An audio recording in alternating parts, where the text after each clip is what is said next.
হে everyone, সকলে কেমন আছো? আমিও ভালো আছি। আশা করি অবশ্যই তোমরা ভালো আছো। আজকে শুরু করলাম সকাল থেকে। দেখো, আজকে বাসি বিছান কাঁথা আমি সব ঝেড়ে ঝুড়ে গুছিয়ে নিয়ে নতুন করে চাদর পেতেছি। যেহেতু আজকে আবার আগে যে চাদরটা ছিল সেটাও কেচে দিয়েছি। আর অনেক জামা কাপড় আজকে শুকোতে হয়েছে রোদ্দুরে, সেইগুলো সব গুছিয়ে নিচ্ছি। কার কার বাড়িতে বৃষ্টির এই দিনে এত জামা কাপড় জমে আছে অবশ্যই কমেন্ট করে জানাবে। বর্ষাকালটাই না অনেক জামা কাপড় জমে যায়, আর এত জামা কাপড় জমে যাওয়ার জন্য ঘরে খুবই সমস্যা হয়। চারিদিকে জামা কাপড় আর জামা কাপড় ঝোলে, যেন মনে হয় চারিদিকে প্যান্ডেল ঝুলছে, প্যান্ডেলের কাপড় চোপড়, এমনটাই মনে হয় আমার। যাই হোক, বর্ষাকাল হবে তো এরকমই, বছরে তো একবারই আসে বর্ষাকাল। যাই হোক, আজকে রোদও ভালো উঠেছিল সকাল থেকে, খুবই রোদ ছিল, খুবই সুন্দর ছিল রোদটা আজকে। আর রোদটা কেমন দেয় যেন এখন এই কটা দিন, পুরো একদম সকাল 7টা-8টা থেকে 9টা-10টা পর্যন্ত পুরো টানা রোদ থাকে, সব শুকিয়ে যায়। যেহেতু একদিন আগে কেচে দেওয়া হয়, যতটুকু জল ঝরে যাওয়ার সেদিনে যায়, পরের দিন সকালে রোদে দিলে শুকিয়ে যায়। তারপরে 10টা-11টার পর থেকে আর বৃষ্টি শুরু হয়ে যায়। এই কদিন এমনই দেখছি। যাই হোক, অনেকটা আমার গোছানো হয়ে গেছে, শুকিয়েও গেছে। অনেকটাই কাজ করছি সকাল থেকে, বসে একটাই জল খেয়ে নিলাম।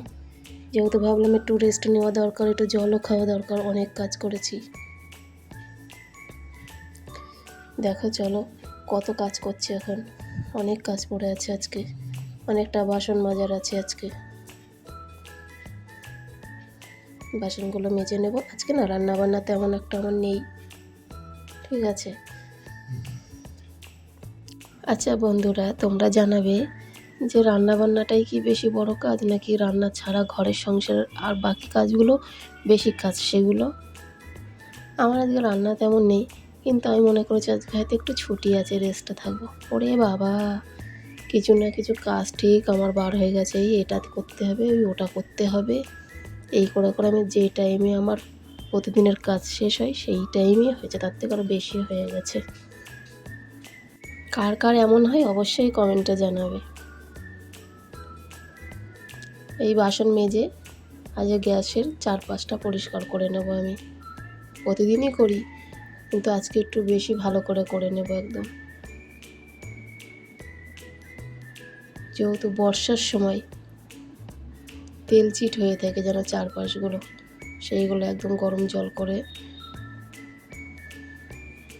মানে বাসন দিয়ে স্কচব্রাইট দিয়ে একদম ঘষে ঘষে তুলবো, সব ক্লিন করে নেবো। আর আজকে না অনেক দিন বর্ষা হচ্ছিলো বলে হেনা করা হচ্ছিল না, চুলটা হেয়ার ফল হচ্ছিলো, ওই জন্য ভাবলাম আজকে একটু হেনা করে নিই। হেনা করলে যদি একটু হেয়ার ফলটা কম হয়। আর দুপুরের কিছু ভিডিও দিলাম না, আজকে রান্নাবান্না দুপুরের কিছু দিলাম না, পুরো সরাসরি চলে আসলাম একদম সন্ধ্যার ভিডিওতে। মেয়ে টিউশন নিতে যাবে, ওকে পাস্তা করে দেবো, ওই জন্য ভাবলাম পাস্তাটা তোমাদের সাথে শেয়ার করি। পাস্তাটা বাড়িতে খুবই সিম্পল বানাবো, যেহেতু আমার ছোটো বাচ্চা, ও ঝাল মশলা খেতে পারে না, ওই জন্য সিম্পলের মধ্যেই করব। দেখো, এক একজন এক এক রকমভাবে খায়, আমরাও অনেক রকমভাবে খাই, কিন্তু আমার মেয়ে এইভাবেটা বেশি পছন্দ করে। আর ছোটো বাচ্চা, আমিও চাই না ওকে বেশি হ্যান মশলা দিয়ে জিনিসটাকে খাওয়াতে। চাউমিনটা না আগে খুব ভালো লাগতো, ইদানিং পরে এখন চাউমিনটা একদম খেতে আমার যেন ভালো লাগে না, কেন কি জানি। ওই জন্য পাস্তাটা খেতে ইচ্ছে হয়েছে বলে এখন পাস্তাটাই আনা হয়। আবার কোন দিন এটা অফ হয়ে আবার কি আনা হবে ঠিক নেই।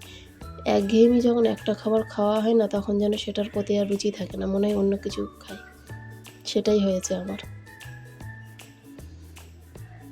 আর একটা কথা, যে সকল বন্ধুরা আমার পাশে আছে, সুন্দর সুন্দর কমেন্ট করছো, আমার পুরনো বন্ধু, নতুন বন্ধু, তাদেরকে জানাই অসংখ্য ধন্যবাদ। এইভাবে আমার সাথে থেকো, পাশে থেকো, আমিও তোমাদের সাথে পাশে থাকবো অবশ্যই। এই দেখো আমার হয়ে গেছে রেডি। সকলেই ভালো থেকো, সুস্থ থেকো, ধন্যবাদ।